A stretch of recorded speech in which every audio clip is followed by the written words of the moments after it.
We are Western Formula Racing. This is our 2014 car. My name is Adam Wiggers. I'm the powertrain lead this year and also a race engineer. This is Matt McCarson, our CEO. This is Nathan Mika.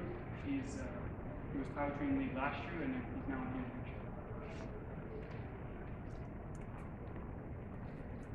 leadership. In 2013, University went through a major rebranding. With this rebranding, Western Formula Racing came up with 3 sets of ideals. These are excellence, endurance, and enthusiasm, which we want to live and strive for. So to make sure we embody these ideals, we have them around the shop. We have them up on a mural above our doors. We have them on a competition card, which we take to competition and track days.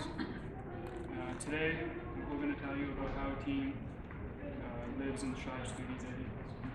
Right, so the first concept is excellence we have here, and to reiterate, excellence is to create highly skilled and effective professionals. Whether that's an engineer or a business person or a marketing lead is effectively what we're looking to do. So basically we're going to go through a brief visual history of our team. As you can see, we have a number of vehicles on the slide there. We have 1996 in the top left. That room's actually our engine dyno room now. We moved into a new shop. Working our way through, we have a number of different years, and we have 2010 in the bottom right. 2010 is actually our highest performing vehicle to date, the vehicle that scored the most points at competition, and it's sort of the benchmark for our team right now. So basically we're designing the car in the influence of that particular vehicle. Steel tube space frame, various different suspension components that are inspired by that car. The next slide we have is sort of a detailed picture of the latest vehicles. So we have 2012 in the top left, 2013 in the bottom left, and 2014 in the bottom right. Basically, we've carried through the same design principles, or at least visual design of that vehicle. It looks like an aggressive race car. We have the smooth body lines and big nose cone, and that's one thing that we're particularly proud of. Moving on, we're just basically going to cover the highlights of the vehicle, 2012, 2013, and 2014. So in 2012, essentially we had a little bit of testing time. It wasn't great. We had some time to test before competition. Unfortunately, at competition we ran into some issues, which I'll get into next. And we developed a more efficient drivetrain package. This is sort of a improvement upon the 2011 system, where 2011 the differential failed. It was a custom in-house Corsa manufactured differential, and we had problems with that, so that failed. Like I said, so in 2012 we had a number of other issues. We essentially the 2 pictures show is the one seat that we had. Not a great seat. Drivers complained about bruising. Also, those 2 metal shard, nasty looking pieces are journal bearings for the crankshaft, and those basically got that way because they didn't have enough oil. So the oil starved. We blew 2 engines at competition in Barrie, which was not great. Sort of a low moment for the team. And then we had an electrical issue, no restarted driver change in Michigan. So our starter circuit wasn't robust enough. We found that the motor was drawing too much amperage from the circuit, and we blew a fuse, didn't restart. So in 2013, we seek to improve upon these. Basically, we're looking to improve upon reliability and ergonomics, and those are really our strong points in 2013. We were much more reliable. That car passed endurance at Barrie and in Michigan. So we finished much higher in competition, and we also developed custom poured seats, which essentially conformed to the driver's body and made the driver feel much more connected to the vehicle. Now, essentially, the other major breakthrough or success that we had was this swiveling oil pickup that we have. Essentially, to combat the problem of oil starvation, we designed a pickup in-house that took inspiration from different types of racing. There's a D-series racing and motorcycle racing that use this style of design, and essentially follows the oil while it swivels around the pan. I don't know if you guys can really see. In the top, we have a comparison of a braking scenario, and then the bottom we have a comparison of a skid pad scenario, where the pickup is effectively swiveling to catch the oil. in the one slide, it looks like the oil pressure actually does drop down, but it actually doesn't go to zero, whereas in the other scenario it went to zero and we ended up blowing engines. So we didn't want that to happen. In 2014, our highlights essentially are an improved aerodynamics package, which makes twice as much downforce as the package from 2013, which was a prototype package, and a well-developed engine package, which basically I'll lead into a little bit here. We essentially developed, we're looking at full-scale powertrain development, so basically trying to simulate from F equals MA all the way through to the racetrack. So to do that, we used MATLAB simulation for straight line acceleration. It's a fully tunable simulation, allowing us to put in essentially any parameter that we want and to iterate it to optimize what we use it for as a torque profile. Then using the torque profile, we input that into our one-dimensional engine modeling software, which generates the characteristics of the engine itself and gives us the ability to effectively customize the geometry of the intake and the exhaust. And then using that, essentially, we have a full water brake engine dyno in-house, where we're able to optimize the actual performance of the engine. The performance really of the car speaks for itself. It was in Michigan and Barrie, I think top 3 in acceleration, or maybe top 5 in Michigan, top 3 in Barrie, and really got us around the track a lot quicker than in previous years. So the big technical focus for this year was the aerodynamics package. Having never ran an aerodynamics package before, the reason we included it this year was to solve the problem of our GG diagram. The GG diagram is a graph of lateral versus longitudinal acceleration. To make the car go faster on the track, we need to either increase lateral or longitudinal acceleration. So that was our problem, how to do those. So we looked at different sets of concepts. Because we finished 10th in acceleration and 19th in skid pad last year, we looked at steady state cornering as where we could have the most gains. We used optimum lap to simulate different aerodynamics, mass reduction, and kinematic improvements. Using optimum lap, we determined that aerodynamics had the greatest effect on lap time reduction. Our design methodology, because we knew it was the first package and a big change, we went through objective design testing and an iteration. So we have 2 generations of wings that we put between the 2013 and 2014 car. First one, aluminum sheet metal wings with aluminum sheet metal spars. Really useful in designing the 2014 wings because we were able to determine different failure modes. You can see these are the old wings from last year, and they failed at the weld. So we were able to mitigate different failure modes. So with the new second generation, because we were confident with the testing, coast down CG testing that we could do with the aluminum wings, we went very detailed into design, CFD, tunability, adjustability, and working on lightweight manufacturing processes. You can see different types of processes here. The results is we were able to generate 0.15 more Gs in corners. We reduced our skid pad lap times by 1/4 of a second, 5%. And this year we finished 9th in skid pad instead of 9th. So we believe that it was a success. Our history shows a huge sine wave. As you can, there's peaks and valleys, largely because either we did or didn't finish endurance. And this spoke to the lack of a carryover of knowledge. So as you can see in 2012, where the red box starts, that's when we started to use Google Drive and PDF for collaboration and knowledge transfer. And since then, we have steadily improved, and in the past 2 years, we've passed all of our endurance. So to us, endurance means long-term success of the team. This will be our strategy for ensuring this long-term success. So our strategy goes over collaboration, knowledge transfer, vehicle logging, structure, and new member training. For collaboration, we use Google Drive and PDM for mass collaboration, which allows us to connect 120 extended team members. Our full vehicle assemblies are accessible with revision history in PDM, and we have timestamp comments showing chronological development of ideas and decision making in Google Drive. Straight over to the universal folder in Drive. It includes a database of all our tests, manufacturing guidelines, and lessons learned to promote efficiency and reliability. We stress the importance of learning and documenting our mistakes so that they will never be repeated. Our vehicle logs ensure team safety. They also ensure longer vehicle life, which means more testing and a car for future teams to use. This is a structure of our team. Each person is given specific responsibilities, and every system on the car is broken up into detailed components to ensure nothing is forgotten. Our budget allows next year's teams to review a previous projected, actual, and running budget. This will allow them to make a more accurate projected budget for next year. So our new member driving training kind of fell apart last year when we took the technical director and merged it with the management.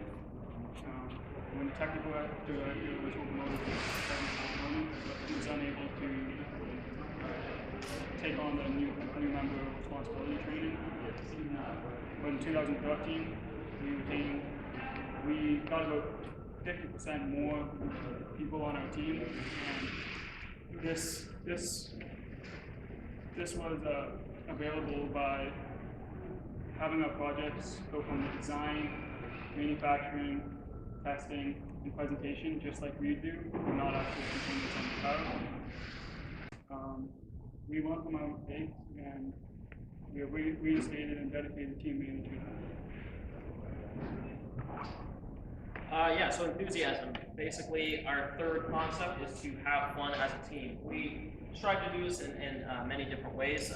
Within the community, within the racing and SAE community, we try to go to Toronto Shootout, which is an event put on by U of T, which they alluded to earlier. That helps us basically meet other teams, build respect, and gain respect for other teams and learn from them. We also go to WASCA, which I just mentioned is essentially Western Ontario Sports Car Association. It's the basically sports car club for Western Ontario. When we go to events there, we race. It's like a small scale track day. And basically, and within the university, we try to be as involved with engineering as possible. Whenever there's an open house or a preview day or any type of event, they say, hey, can you come out? We say, yes, of course we can. We're always there. We were there for just basically any fall preview day. There was an event, Go Eng Girl, where they specifically brought in female high school students into the university, and we had our car there with our female members of the team to present it. We've also been to the Boys and Girls Club and other charitable events, including the MS Bike Ride, and that basically trying to be as involved in the community as possible. So we're very excited about this car. Some of our best finishes, 4th in acceleration at Michigan and 9th in skid pad. Very happy with those, 10th in endurance. But to us, that's not enough. Our team isn't just about building a performance car. It's about building highly skilled and effective engineers and ensuring the long-term success of all the members. And we do that through our organization, team, and car. This year, we've partnered with the Richard Ivey Business School to work on our team management and organization, since they're world-renowned for their research and leadership. So we've been having discussions with them how to align our car, team, and organization goals, and we're very looking forward to it.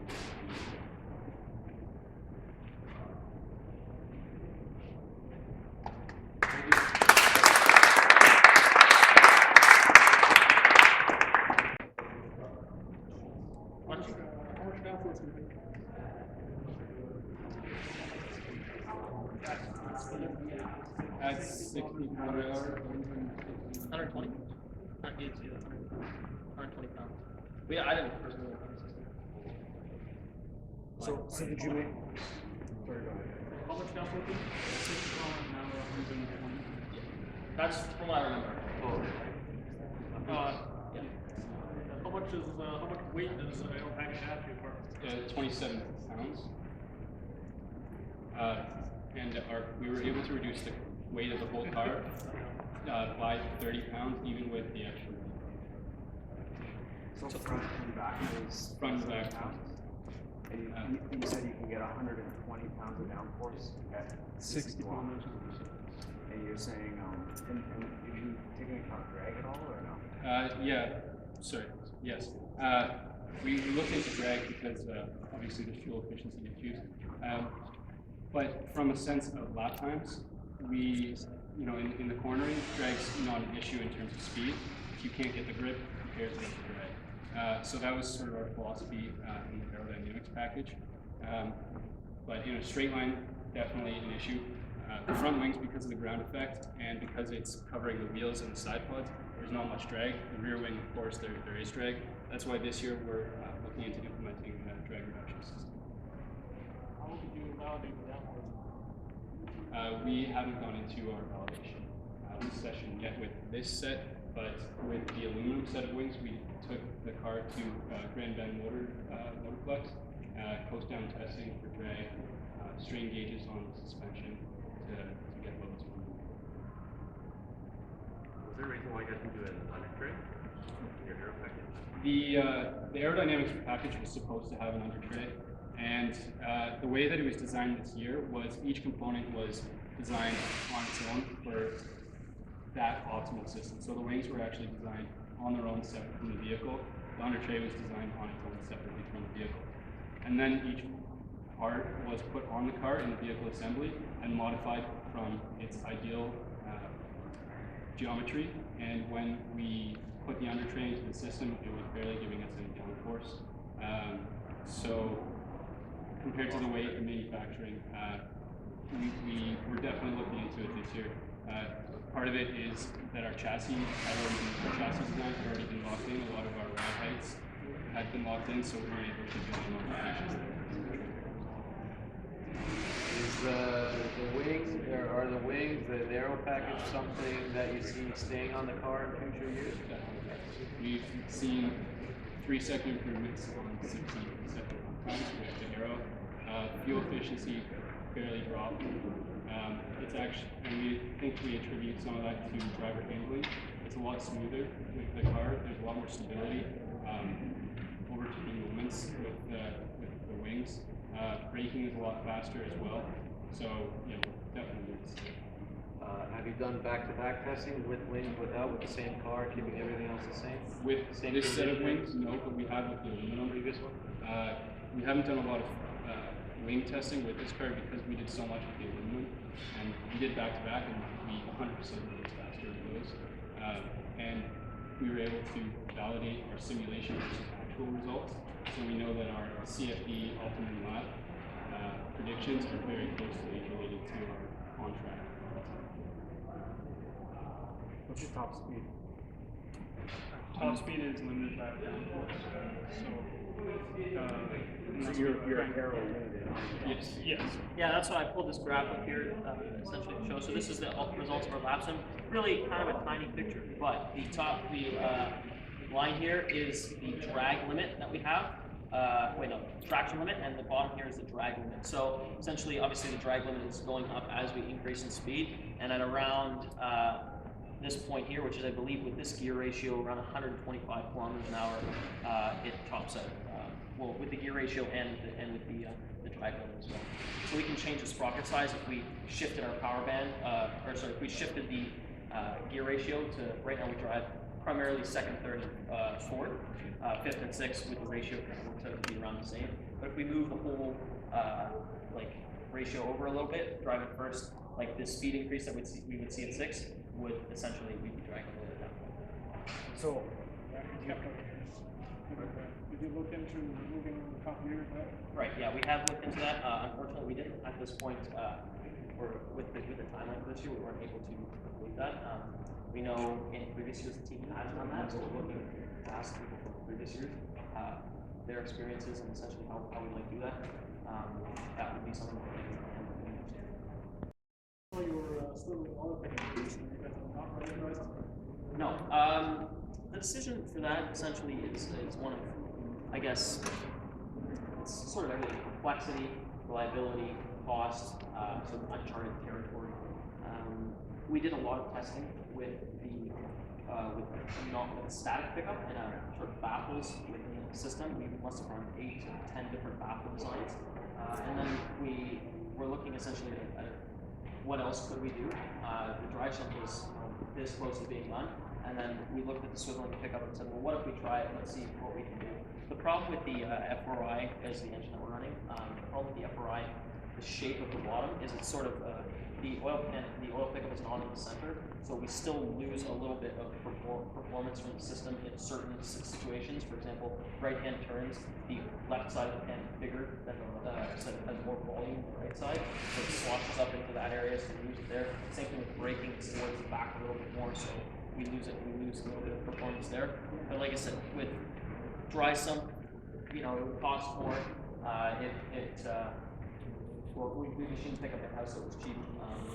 It would be a little bit more complex with kind of weight. It would put a large mass away from the center of gravity, so it would potentially lead to undesirable vehicle handling. So it's really something that we're happy with right now, and we're probably going to stay with that. Sorry, what was the large mass?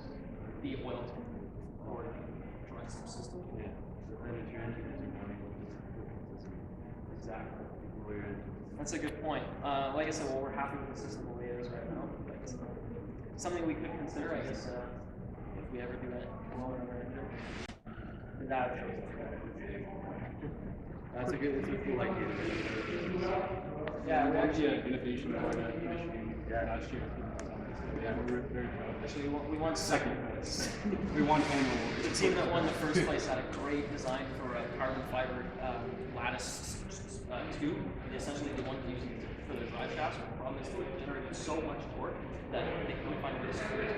But either way, their design was awesome. We got second place, and we're happy with it. Quick question back to Aero. At what speed does that curve switch over from traction limited down to power limited? So we found it to be around 125 kilometers No, an hour. the traction to power. Like where do we switch our wheels? Horizontal part to going down?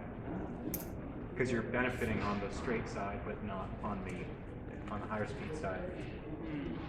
My follow-up question is going to be: have you also done a statistical analysis of the speed you're going on a track, and where does that histogram lie? Because you want it to be on the left side of that curve, right? On the left side of that junction. Could you rephrase the question? The first question. That place where you've got the traction limit, which Right. is the more or less straight, smooth line going across. You've Right, got the okay. power limit, which is the jagged line going down. That's what your engine can supply, and you have to be below either of those two.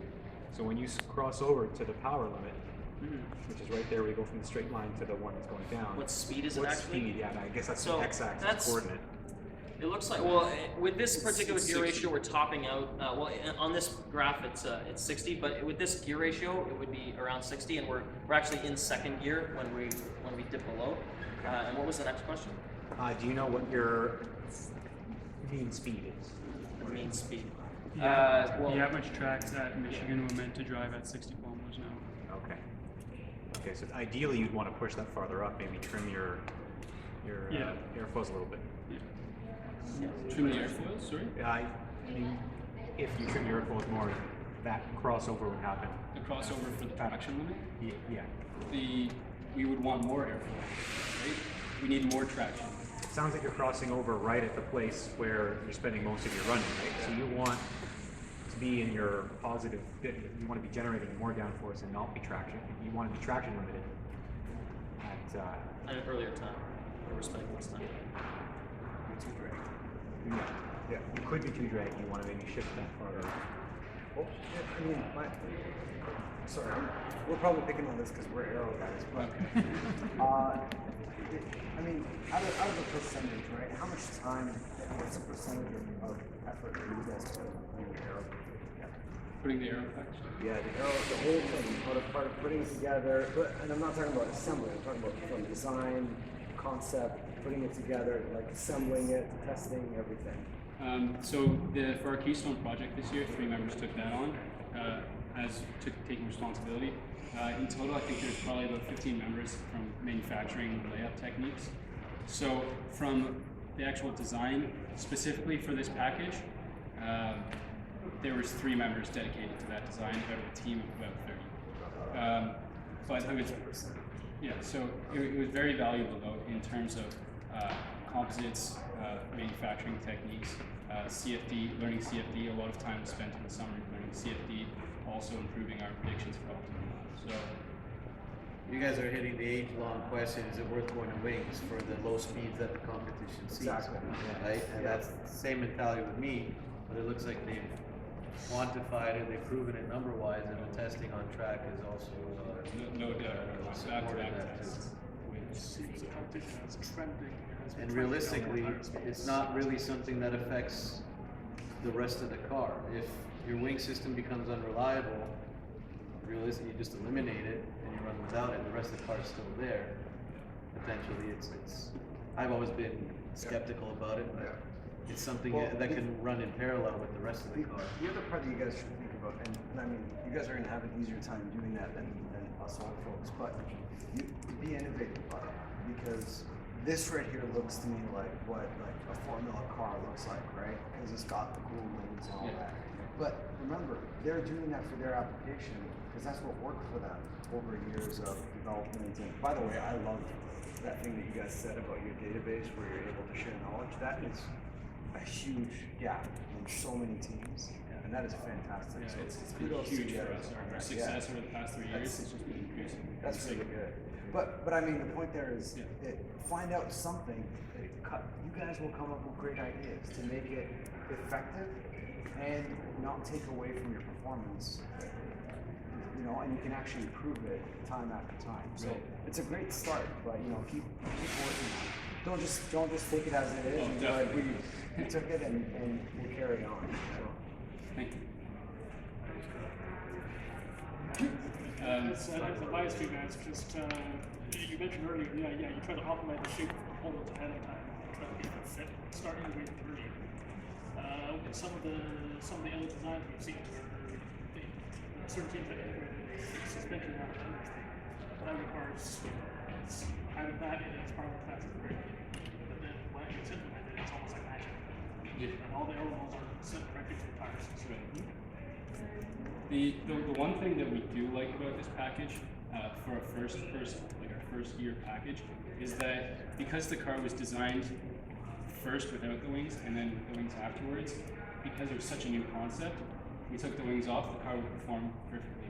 Versus if we had designed it with an integration in our first year and we found out that the wings weren't working, it would be hard to go back from that because the car had been designed around it. So definitely looking at integration. We do think that's the way to go. But for a first year design, we're actually very happy with the way it fits in and the way that we were able to test with and without. Definitely.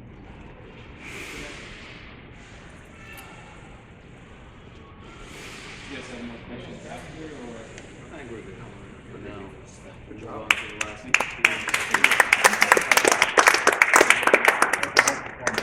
Your video. Nathan. Oh, no.